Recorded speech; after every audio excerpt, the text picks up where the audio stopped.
All right, picture this. You wake up one morning, you stretch, you yawn, you look out the window, and the first thing that greets you is nonsense. Everywhere. Pure, uncut, grade A nonsense. You turn on the news, mistake number one, and suddenly you realize we've built an entire civilization around pretending to be serious while doing ridiculous things. We've got people arguing about what's real and what's fake, when the only thing that's real is how fake everything feels. You got politicians smiling like they just discovered toothpaste, corporations pretending to care about your feelings, and commercials telling you that your life will be perfect if you just buy this new kind of yogurt that improves your spirit. Yogurt! We've come full circle as a species. The ancient philosophers debated the meaning of life, and now we've reduced it to dairy products with probiotics and a purpose. You ever notice how we've invented entire industries just to make ourselves feel like we're improving? Self-help, personal growth, motivational speaking. Listen, if you need another person with a microphone to tell you to believe in yourself, you might not be in the believing business to begin with. What we've done is turn basic common sense into a billion-dollar industry. We've got seminars teaching people how to find their inner power. Folks, if you lost your inner power, check the couch cushions. It's right next to your missing remote control and your dignity. We've made being busy a personality trait. Everybody's always so busy. Oh, I'm just so busy these days. Doing what? Updating your status about how busy you are. I see you, you're not building a pyramid. You're scrolling through pictures of sandwiches. We act like exhaustion is a badge of honor. People brag about how tired they are. Oh, I'm so tired, I haven't slept in 3 days. You're not a hero, you're just bad at scheduling naps. It's like we've decided to worship burnout as a lifestyle. And let's talk about technology. Oh, that beautiful monster we built. It started as something to help us connect. Remember that? We were supposed to be connected. Now we've got phones so smart they can outthink us, and people so distracted they can't even cross the street without walking into a lamppost. We've created this big digital universe where everyone's shouting and nobody's listening. You post something online and within seconds, 10,000 people you'll never meet are arguing about whether you exist correctly. We've turned communication into a spectator sport, and these gadgets, my God, every year they get thinner, faster, and dumber. Not the devices, the people using them. The devices get smarter, but people get lazier. You can ask your phone any question in the world, and what do most people do? Hey, phone, show me pictures of cats wearing sunglasses. Brilliant use of a supercomputer, folks. You've got the sum total of human knowledge in your pocket, and you're using it to argue with strangers about movie endings. Then there's advertising, the great modern art form. Everything's got a slogan, everything's new and improved. You ever notice that? New and improved. Pick one, buddy. If it's new, it can't be improved. If it's improved, it ain't new. They'll slap that phrase on anything. New and improved.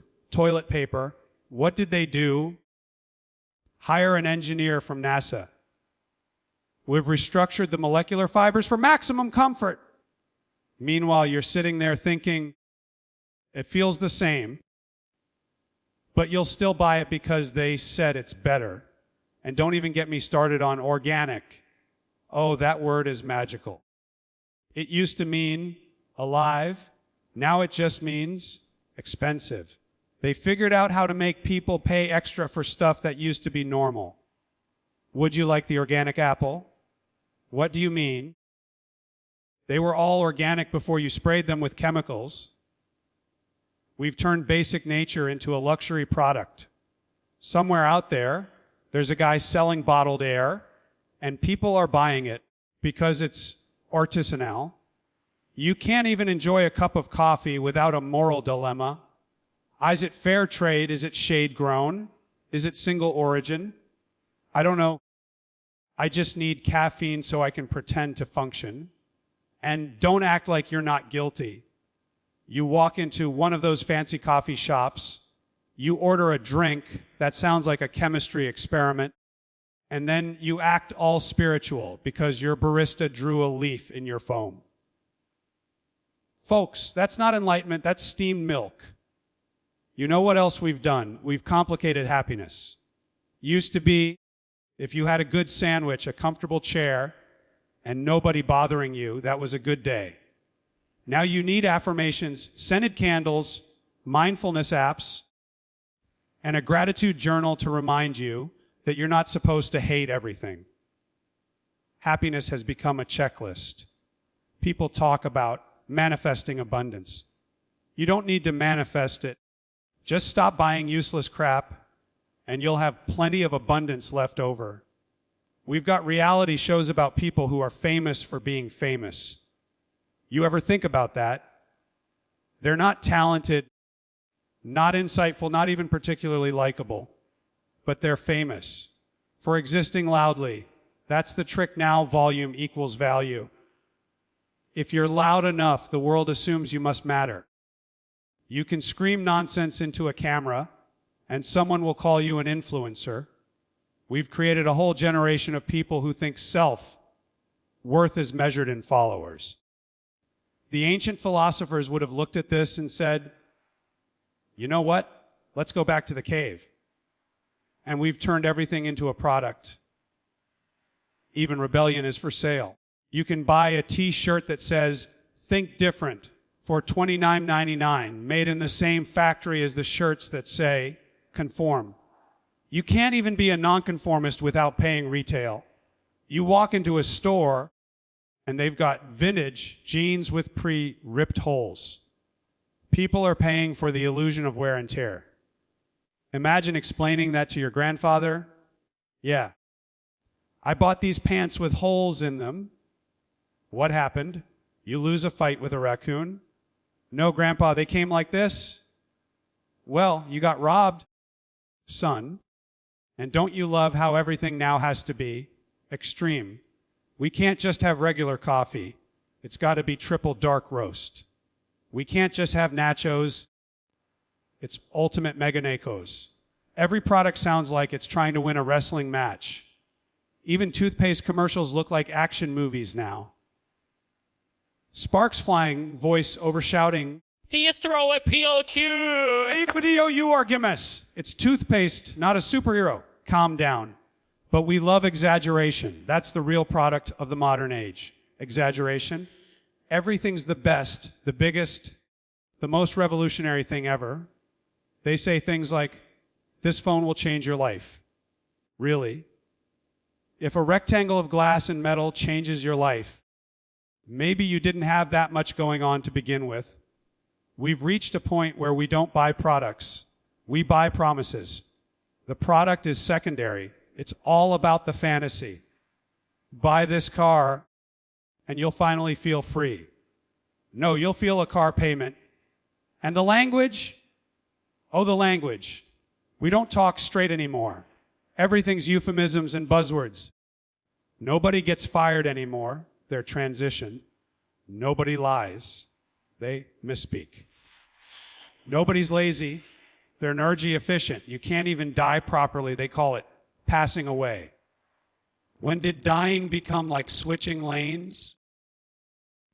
Oh, he passed away peacefully. No, he died. You don't need to dress it up like it's a tea ceremony. We've become allergic to plain language because plain language reminds us of reality, and reality makes people uncomfortable. We've even made health confusing. Used to be simple, eat some vegetables, take a walk, don't smoke too much. Now we've got kale smoothies, detox cleanses, and diets named after Greek letters. There's always a new trend. Try this one. It's amazing. You drink some green sludge that tastes like sadness and celery, and they tell you it's flushing out toxins. Really? Which toxins? Name one. Nobody ever can. It's just this mystical, invisible evil that lives inside you until you buy their 80 juice cleans. And everyone's into wellness now. Not health, wellness. That's the new word. Wellness retreats, wellness influencers, wellness centers. You know what wellness used to be called? Feeling okay, that's it. But that doesn't sound like something you can charge $300 an hour for, so they rebranded it. But here's the funny part. We act like we're evolving, like we're advancing, when really we're just inventing new ways to sell the same old dreams. We want to feel happy, connected, important, and loved. We just go about it like it's a shopping list. You don't need the next big thing. You need a nap, a laugh, and someone who doesn't annoy you during dinner. The truth is, we've turned life into one big commercial, and we're all trying to figure out how to afford the premium subscription. We work jobs we don't like to buy things. We don't need to impress people we don't even talk to. And at the end of the day, we wonder why we feel tired and confused. Maybe it's because we've mistaken noise for meaning, quantity for quality, and progress for movement. But here's the thing beneath all the nonsense. There's still something beautiful. You can still find moments of honesty, humor, and weird little joy. Like when you see a kid chasing a bubble, or an old man dancing badly at a wedding, or you realize your dog understands you better than most people do. That's real. That's the stuff you can't manufacture or market. That's the part they can't sell you. And maybe, just maybe, the trick to living isn't to keep upgrading everything, but to finally stop trying to upgrade yourself. Because maybe you're not a product that needs fixing. Maybe you're fine, just a little weird, a little lost, and a little human. And that's more than enough. That's the punchline of existence. Folks, we spend our whole lives trying to find meaning, only to realize it's been hiding in plain sight between the jokes you ever notice, how everyone's obsessed with being in control. That's the big one, control. People love the idea of control. They'll tell you they've got it all figured out. I've got my life under control. Oh, really? Then why are you arguing with a toaster and yelling at your car radio? Nobody's got control. Control is the biggest illusion since honesty in politics. It's like trying to nail jelly to a wall. Messy, pointless, and by the end of it, you're just sticky and confused. But we love the word, don't we? Take control of your life. That's what the books say. The commercials say it. The self-help gurus say it. Take control? You can't even take control of your socks. They disappear in the dryer. You think you're going to take control of your destiny. The universe is out there laughing at you, going, oh, that's cute. You made a vision board. We try to control everything. Our image, our time, our health, even our pets. You ever see someone trying to train a cat? That's control at its funniest. You can't control a cat. A cat looks at you like, buddy, I was worshipped by the Egyptians. You scoop my litter? Who's in control here? We want control because deep down we're scared of chaos. We can't handle not knowing what's coming. That's why people love routines. They like to think that doing the same thing every day makes life predictable. You wake up, brush your teeth, go to work, complain about work, come home, watch TV, complain about TV, go to bed, and repeat. It's a hamster wheel, but at least it's your hamster wheel. People say, I just like knowing what to expect. Of course you do. Because if you didn't, you'd realize how little any of this makes sense. And the funny part, even when everything's spinning out of control, people pretend they're fine. You ever ask someone how they're doing during a disaster? Oh, just rolling with the punches. Rolling with the punches. You've been punched so many times, you're doing the tango with the floor. But sure, keep rolling. Humans will convince themselves of anything if it helps them feel like they're steering the ship. We build entire systems to create the illusion of control. Calendars, planners, alarms, spreadsheets. It's all our way of saying, see, I'm managing life. Then one little thing goes wrong. Your alarm doesn't go off, your car won't start, your coffee spills on your shirt. And suddenly the whole plan collapses. You go from master of my destiny to why is the universe picking on me in under 5 minutes? And we think technology helps, right? All those gadgets and gizmos are supposed to make life easier. Smart devices, they call them. But I think they're just here to remind us how dumb we are. Every time you try to set up one of those smart assistants, it ends up assisting you in losing your patience. I'm sorry, I didn't understand that. Yeah, you and half the human race. You try to control your time, but time laughs right back at you. Remember when you were a kid and summers felt like they lasted a lifetime? Now you blink and it's Christmas again. You spend all your time saying, I just need more time. You can't have more time. Time doesn't care about you. It's like gravity. It works the same for everybody, but we've built a whole culture around pretending we can bend it. Time management seminars. Time management. You can't manage time. You can manage your socks, your money, maybe your hair if you're lucky, but time manages you. We're told we can control our emotions too. Don't let things bother you. Oh, sure. Because anger and frustration are just waiting politely in the corner, right? I'll be quiet now. He's meditating. We bottle everything up and call it emotional maturity. You ever see those people who are way too calm all the time? You just know they're one traffic jam away from becoming a human volcano. And when control fails, because it always does, we invent excuses. That's what humans are best at, excuses. It's not my fault. Oh no, it's Mercury in retrograde, it's the weather, it's the neighbor's fault, it's your upbringing, it's the economy. Anything but admit that life's just unpredictable. We've got horoscopes, therapy, self-help books, and even diet fads all built around the idea that if we just follow the right steps, we can wrestle life into submission. You ever see those people who try to control every bite they eat? I can't have gluten. I can't have sugar. I can't have dairy. I can't have fun.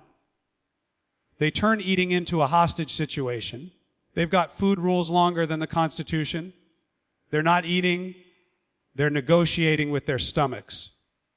And if they slip up, oh boy, I had one cookie, now my body's ruined. No, it's not. You just ate dessert.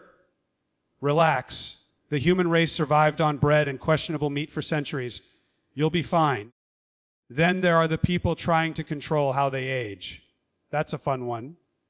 Age, defying cream. You can't defy age. You're not in a duel with time. You rub on a little lotion. And somehow you think you're cheating biology. You're not defying age, you're moisturizing it. You can put all the cream in the world on your face, but time's got a bulldozer. It's coming anyway. We even try to control other people's opinions. Oh, that's a big one now. We care so much about what everyone thinks that we've turned social approval into an Olympic sport. Did they like my outfit? Did they like my post?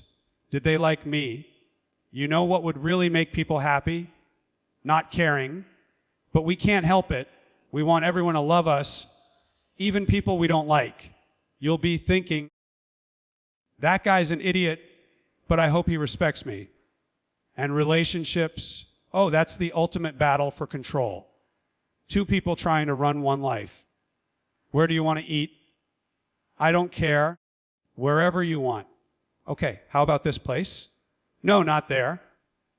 Control disguised as compromise. Couples act like they're negotiating peace treaties. And don't get me wrong, people love each other, but they still try to mold each other into what they want. I just wish he'd change. I just wish she'd understand.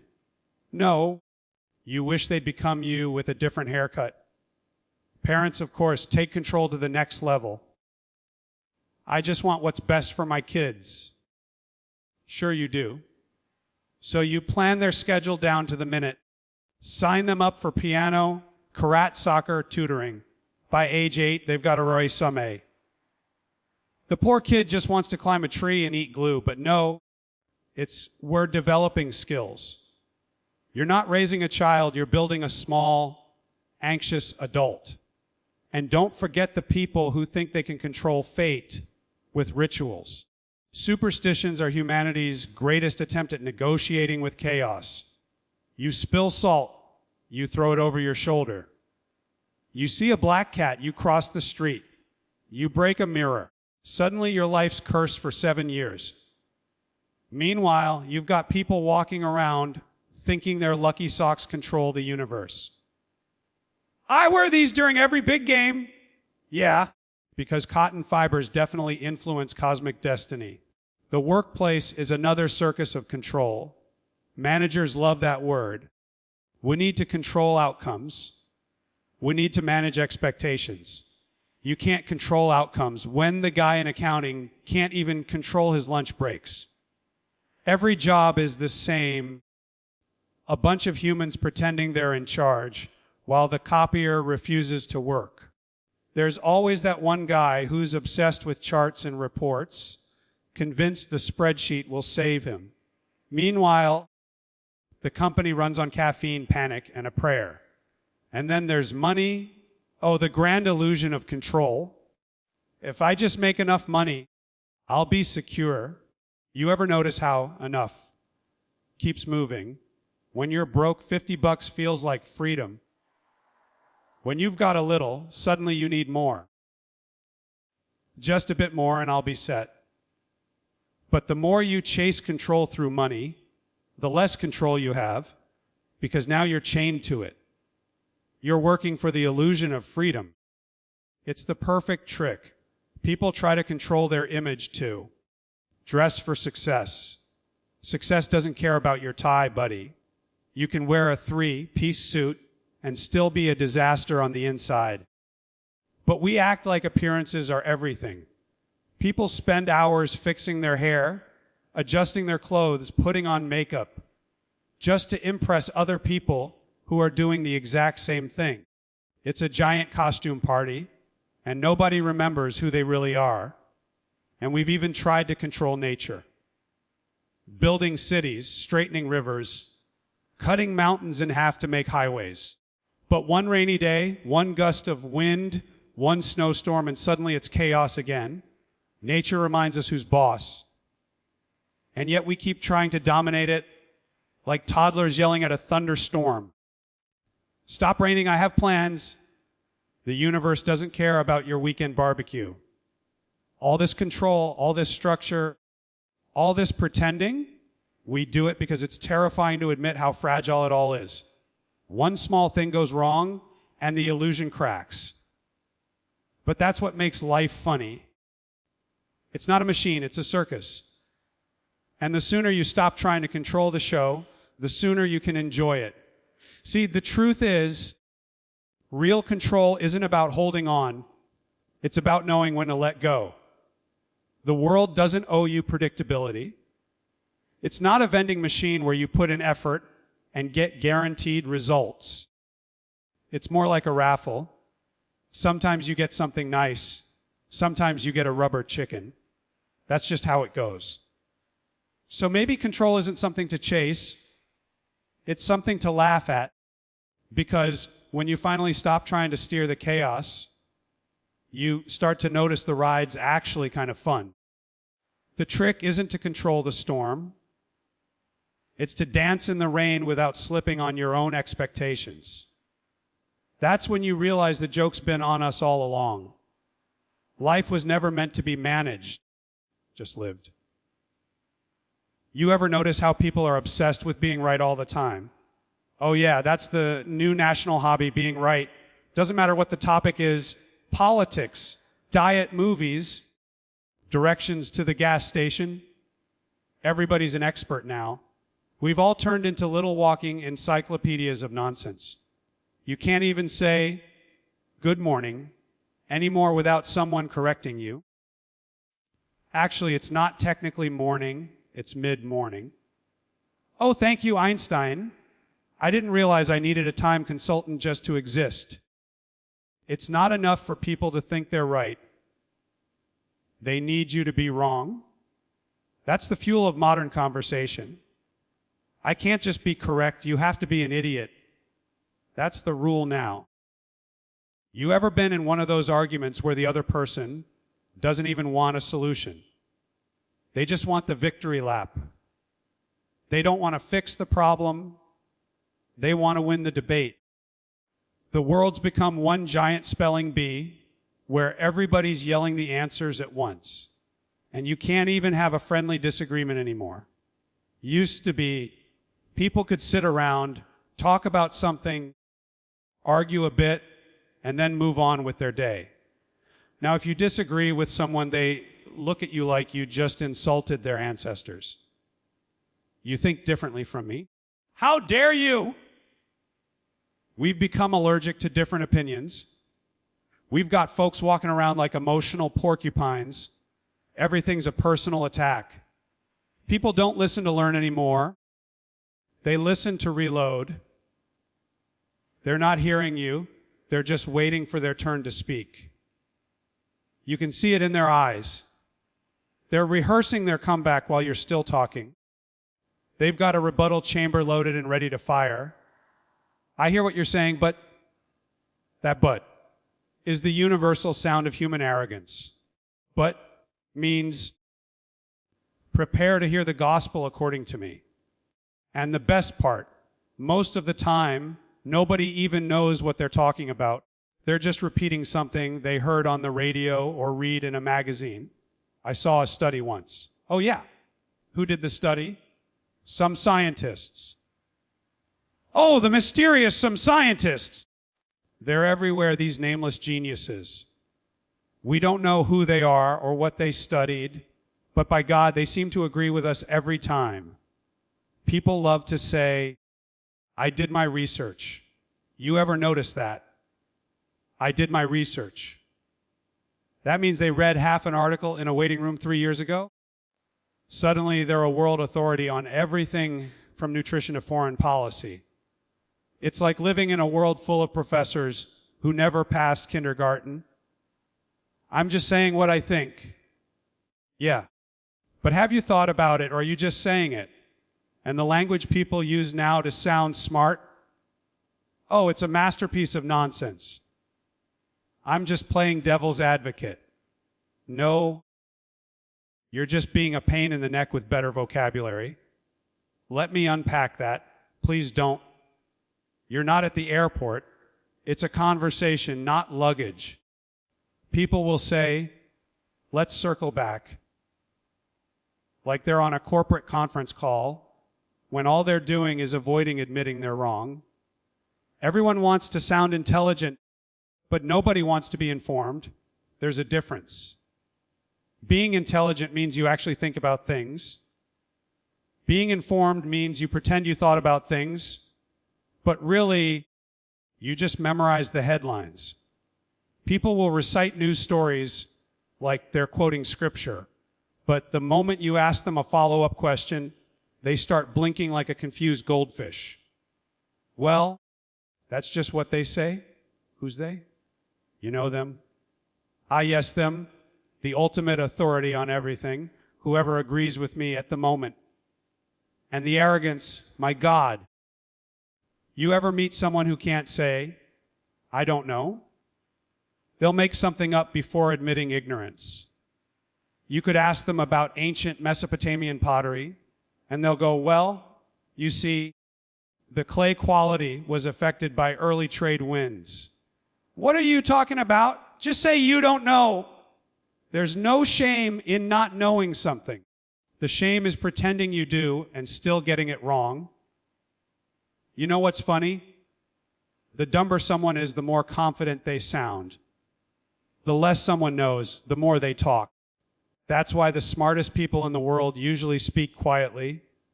They're too busy thinking.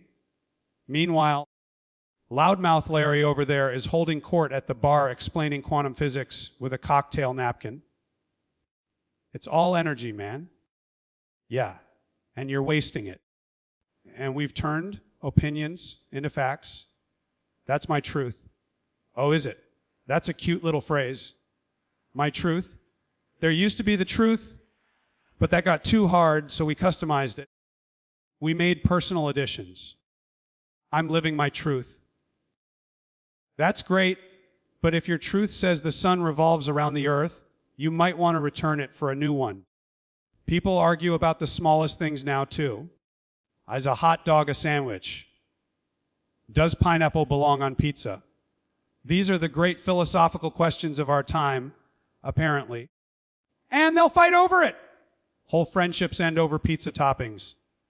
You could have a world full of problems, but no, the big one today is how to categorize meat in a bun. And don't even get me started on trends and fads.